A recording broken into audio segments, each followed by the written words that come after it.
Administrator D M C asset Rahmat Ullah شیخ نے کہا ہے کہ عاشقان رسول صلی اللہ علیہ وآلہ وسلم کی خدمت سے بڑھ کر کوئی خدمت نہیں ہے۔ ہم کوشش کر رہے ہیں کہ عید میلاد النبی صلی اللہ علیہ وآلہ وسلم کے موقع پر عاشقان رسول صلی اللہ علیہ وآلہ وسلم کو کسی مشکل کا سامنا نہ کرنا پڑے۔ یہ بات انہوں نے ڈائریکٹر ڈی ایم توقیر عباس اور فیضان مدینہ کے منتظمین کے ہمراہ فیضان مدینہ یونیورسٹی روڈ کے اطراف سڑکوں کی استرکاری کے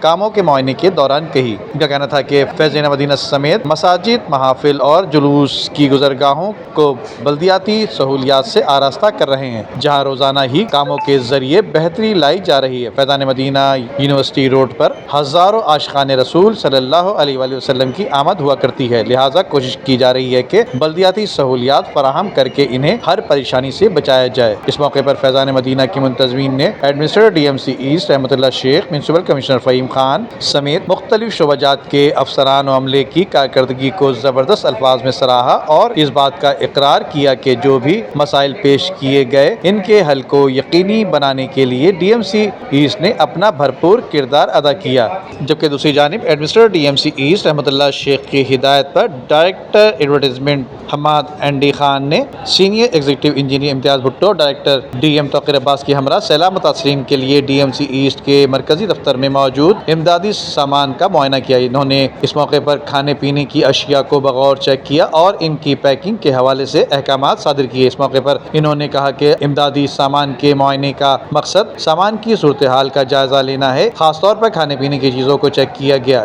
اور تمام سامان بہترین حالت میں موجود ہے جس کی پیکنگ کی جا رہی ہے، جسے ریلیف کیمپ میں روانہ کیا جائے گا۔ انہوں نے administrator D M C asset Rahmat Ullah شیخ کے سیلاب متاثرین کے لیے خدمات کو زبردست الفاظ میں سراہتے ہوئے کہا کہ صرف ضلع شرقی میں نہیں بلکہ دیگر ضلع میں بھی امدادی سامان پہنچایا، جو کہ ایسا عمل ہے جس کی جزا صرف اللہ تعالیٰ ہی دے سکتا ہے۔ Nadeem Siddiqui, M7 city news, Karachi.